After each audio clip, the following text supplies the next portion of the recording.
Hello and welcome to the Signs of Safety briefing. I'm Danielle Twigg, Principal Social Worker, and today I'm going to go through the Northamptonshire Signs of Safety implementation journey, including an overview of the practice model. So, what does Northamptonshire's journey look like? It's a whole service rollout across Children First Northamptonshire. It's being delivered in a proposed way. So we have the Children's Social Care and Early Help Service being first in the training implementation and learning skills and education later in the rollout. Half-day briefings are being delivered to provide an introduction to signs of safety. Briefing for partner agencies is also included in this. There's been lots of work on systems and forms to support signs of safety being fully embedded. But in order to keep the messages going and being super aware that our project had minimal resource, we've utilised different platforms to share the headlines, such as our Signs of Safety newsletter. For partners, we utilised the NSCB site, hosting briefing details, resources and tea break guides.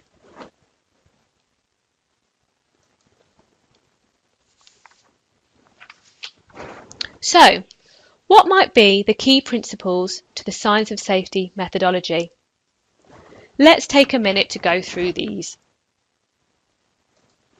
Relationships and collaboration. This is all about working together with families and their networks. It's solution focused, so looking at the strengths and safety already existing within families and networks to overcome the worries and risks. Involving the network. By pulling together networks to create safety, it will really support families owning their plan.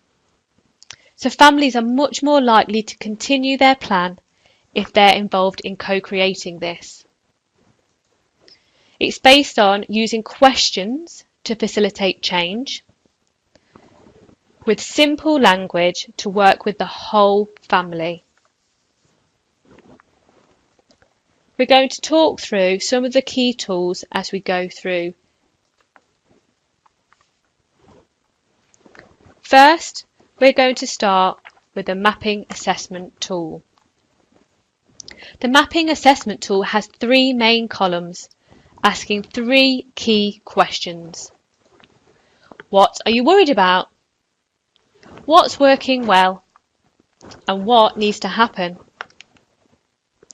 Within each column and across the mapping assessment tool, we have 7 subdomains, which help us to be disciplined in how we helpfully use this tool. Let's go through those 7 subdomains.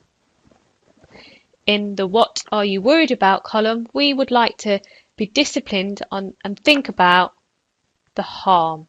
What has happened that worries you? What has caused harm to the child? And what are the future dangers? This is different to the complicating factors, which are the factors or issues that make things more difficult for the family, for the situation, and for professionals. What's working well column, we consider the existing safety. So when harm is or has been present, who has done something? Or what actions protected the child from that danger? That is different to strengths. The strengths are, what are the positive aspects to this situation for the family?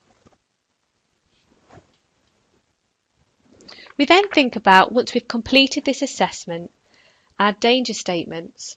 So our danger statements tell us what we are most worried about and how this impacts the child. So this is one end of our bookend of pairs. The safety goal is the other end. The safety goal tells us, what do we need to see to be satisfied that the child is safe and to close the case? The next steps help us to achieve the goals. How are we going to get there? Who is going to do what to make sure the children are safe? So this is an overview of the mapping assessment tool, the 3 main questions and the 7 subdomains.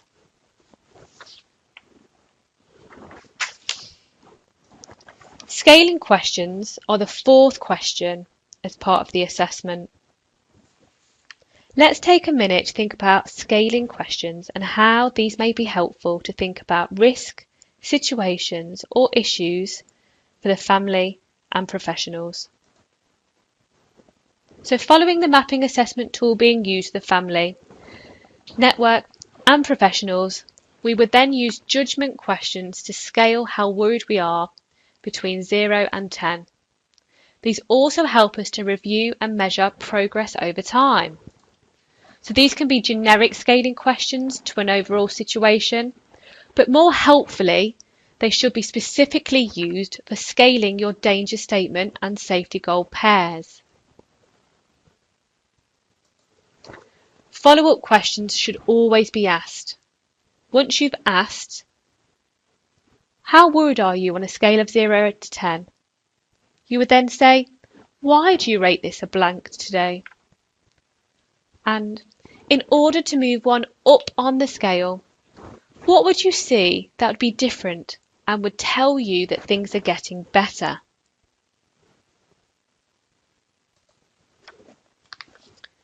Now, let me show you some examples of scaling questions. First, a generic question.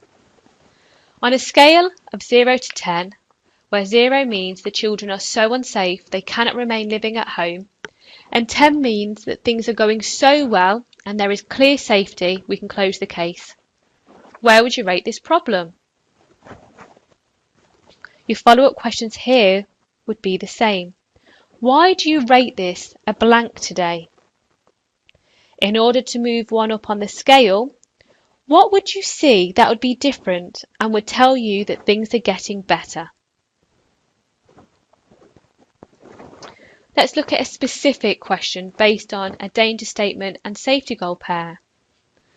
On a scale of 0 to 10, where 0 means the children go to school in dirty clothes every day and the home is always dirty and messy with rubbish piled up in every room, and 10 means that the children come to school looking and smelling clean and they live in a home that means that they can have regular baths, stay safe and a home that is clean and tidy, where would you rate this problem?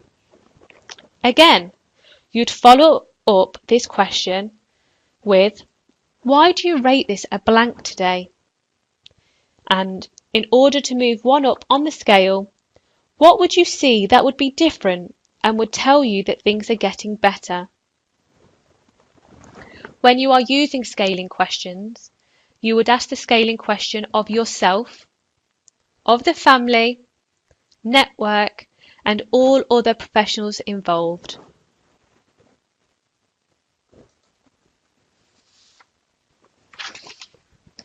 So, as I have said, danger statements and safety goals become the bookends to the case. Let's start with danger statements. So these are the statements that break down the worries so we can bring about clarity of the worry and harm and describes how this impacts the child. The following descriptions should be included in the statements, and these are helpful prompts. Describe who is worried. Name the people and professionals.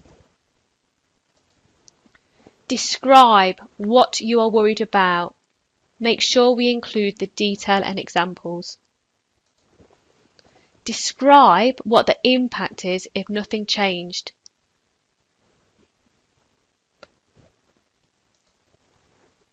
The other end of our bookend would be our safety goal. So these are the statements that tell us what we need to see to be satisfied that the child is safe. So these aren't the actions, these are the descriptions of what safety would look like. As our discipline of science and safety tells us, the language that we use has to be simple. This is how we involve the child and family throughout the whole process, and we need to make sure we use simple language in our danger statements and safety goals. Let me show you a couple of examples of a danger statement and safety goal pair. Think about how helpful these might be to families and professionals to be clear about the main worries. Let me show you a danger statement first. The social worker, school nurse, teacher and health visitor are worried that the home that the children live in is dirty, smelly and untidy, with clothes and toys everywhere. The pots are always piled up in the kitchen and the bath is full of rubbish. They are also worried that the children do not have regular baths to keep clean and their clothes are not washed, just like when they go into school smelly and dirty in clothes with stains on them. The social worker is worried that if this continues, the children might struggle to make friends because they smell and are dirty and they will feel different to their friends, which could make them feel bad about themselves. It might also mean that the children think it is okay to live in a dirty, messy home, which they might begin to think is the only way to live. So that is an example of a danger statement. Let's now look at the pair, the other end of the bookend to this, the safety goal.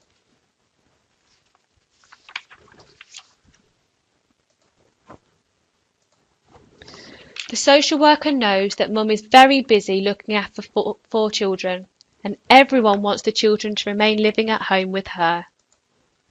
For this to happen, they will need to see that mum is able to look after the children well, including making sure the house is clean and safe, even when she is struggling to cope with feeling busy. And she would have a plan that would help to show her how to do this well. They would also see her asking someone from the network to help her to do this if she needed some help. That is an example of a safety goal.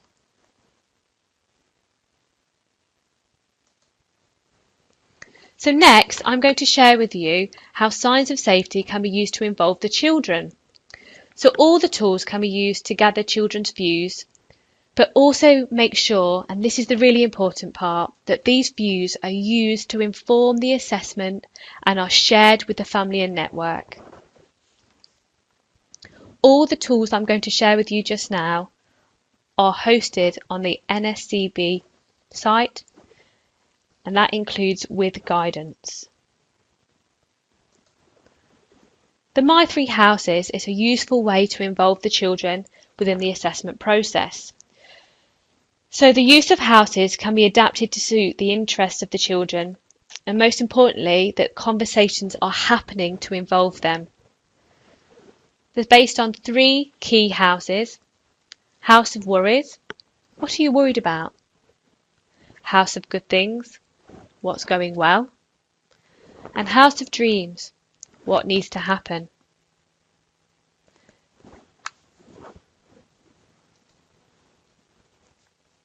The safety house is another useful tool to ask questions around what safety needs to look like.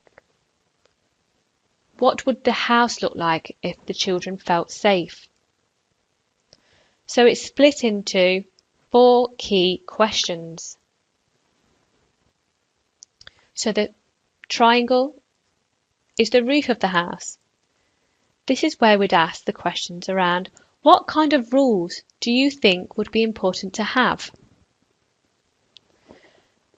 The blue square are the people who live in the safety house. The questions we might ask here would be, who would live with you in your safety house? Who are the people that you feel safest with? What would it look like in your safety house? What would you be doing? What would your mum be doing? What would your dad be doing? How would it be different than what it is now? Who do you think it would be okay to come and visit you sometimes? So that would be the people in the garden. Who are the people who visit the safety house? What makes them safe to visit?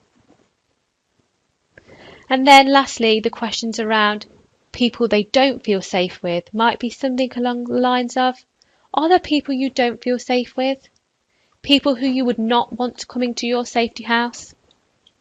So again, this is a similar approach to the three houses with a little bit more target of the direction that you're trying to go with the children. Lastly, the three houses is transformed into the wizard and fairy. So these demonstrate the alternative way that the three questions can be asked, using a different perspective or a different personality. So this demonstrates that you could use any sort of picture or interest the child might have to talk about the three key questions. For example, let me just look at the fairy with you. What are you worried about? So this is the fairy's feet. What roots the fairy to the ground? What holds her down and stops her from flying? What are the things that need to change? The fairy's wings. These are things that are going really well. The things that help you escape your worries, help you to fly away. And the fairy's magic star. What things and how would they look like if your worries were gone? The wizard uses the same type of questions, using the cape, the body of the wizard, and the magic wand. You could use any interest the child has to adapt these questions.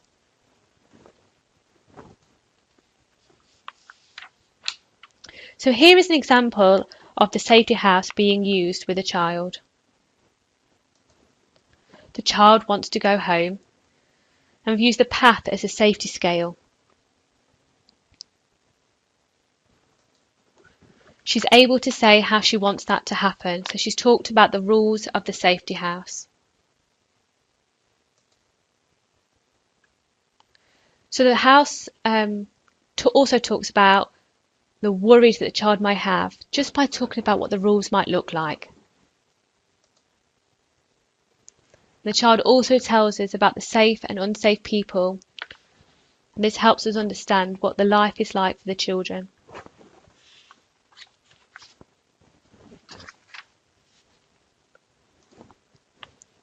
It's used to share the child's views back with the family. It helps inform the plan and next steps and other things we need to do to create safety for the children.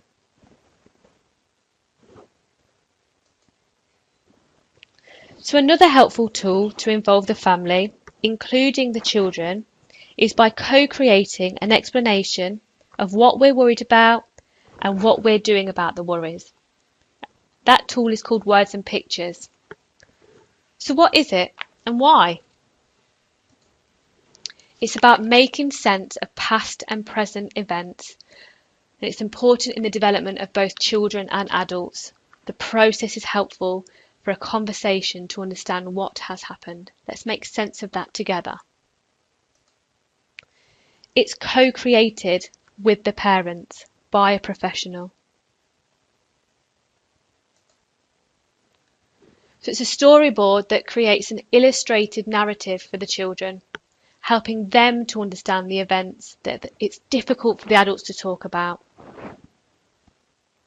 And helpfully, it gives parents, carers, the wider kinship network and professionals a tool to help find the right words for the children. It's not only the right words, it's also the same words. Take a minute to have a look at the detail of what might be included in a Words and Pictures explanation. An article by the creator of Words and Pictures, Susie Essex, with a full example of this, is hosted on the NSCB site.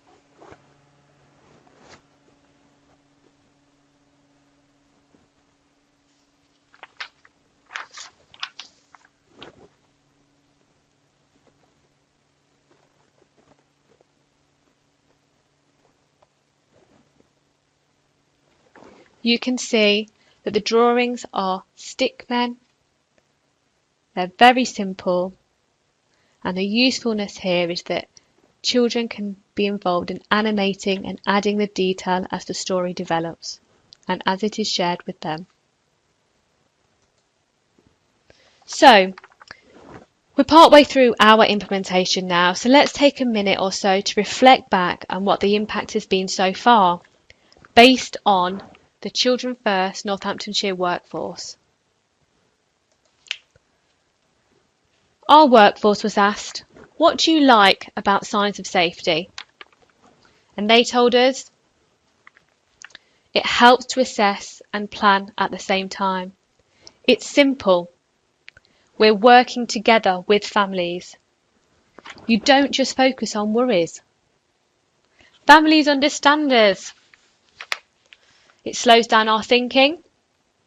It brings about clear goals and expectations. Less jargon, we're using the same language, and it helps with reflection. What else did they say? It helps us to ask the difficult questions without judgment. Provides structure and clarity on complex issues. It's a whole team, whole service approach. Danger statements and safety goals make it clear why we're working with the family. It empowers children and families. 3 questions are simple and can be applied to anything. It's easy and it's easily adapted to all service areas.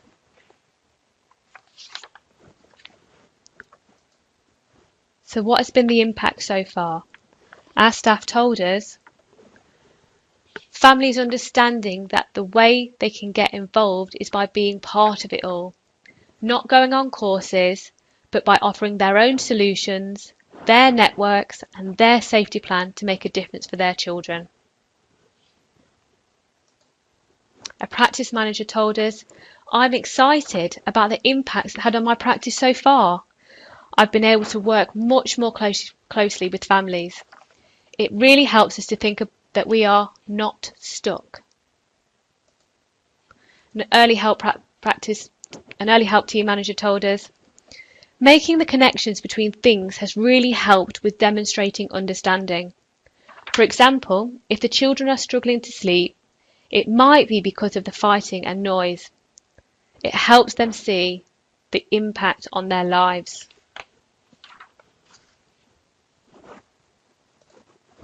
So, that has been the Signs of Safety briefing. Thank you very much for your time, and if you'd like to contact us, here is our email address. Thank you and good luck.